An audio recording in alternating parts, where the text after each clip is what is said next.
நடிகரும் முன்னாள் மத்திய அமைச்சருமான நெப்போலியனுடைய மகன் தனுஷுடைய உடல்நலம் குறித்து வதந்தி பரப்புவோர் மீது நடவடிக்கை எடுக்கணும்னு நெப்போலியன் தரப்புல குடும்ப மருத்துவர் டேனியல் ராஜா நெல்லை மாவட்ட காவல் கண்காணிப்பாளர் கிட்ட புகார் கொடுத்திருக்காங்க. நெல்லை எஸ்பி அலுவலகத்துல புகார் கொடுத்த டேனியல் ராஜா நியூஸ் சேனலுக்கு இன்டர்வியூ கொடுத்திருந்தாரு. அப்போ அவர் என்ன சொன்னார்னா, நெப்போலியனுடைய மகனுடைய உடல்நிலை குறித்து யூடியூப் சேனல்ல மீடியாக்களை அவதூறு பரப்பப்பட்டு வருது. உடல் நலத்துல குறைபாடு இருக்கும் குழந்தைய பராமரிக்கும் தந்தைக்கு யாராவது போன் போட்டு உங்க பையனும் மருமகளோ ஒன்னா இருக்காங்களான்னு கேட்டு வந்தா அவருடைய மனசு என்ன பாடுபடுங்கிறத உணர்தில்ல. இதனால நெப்போலியன் குடும்பத்தினருக்கு மன உளைச்சல் ஏற்பட்டிருக்கு. கடந்த 2 நாளாவே இது குறித்த நியூஸ் தான் வைரல் ஆயிட்டு வருது.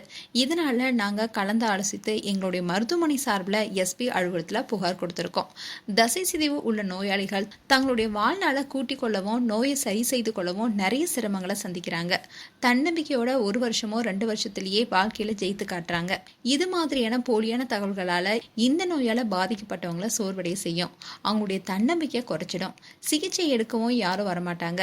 இது நெப்போலியன் என்ற தனிப்பட்ட நபருக்கான பிரச்சனை இல்லை, மாற்றுத்திறனாளிகளுக்கான பிரச்சனை. நாங்க எங்களுடைய மனுவில் நெப்போலியன் மகன் மீது அவதூறு பரப்பும் செய்தியை நீக்கணும்னோ, சம்பந்தப்பட்ட யூடியூப் சேனல்களை முடக்கணும்னோ, அவதூறு பரப்பியவர்களை கைது செய்யணும்னு புகார் கொடுத்திருக்கோம்.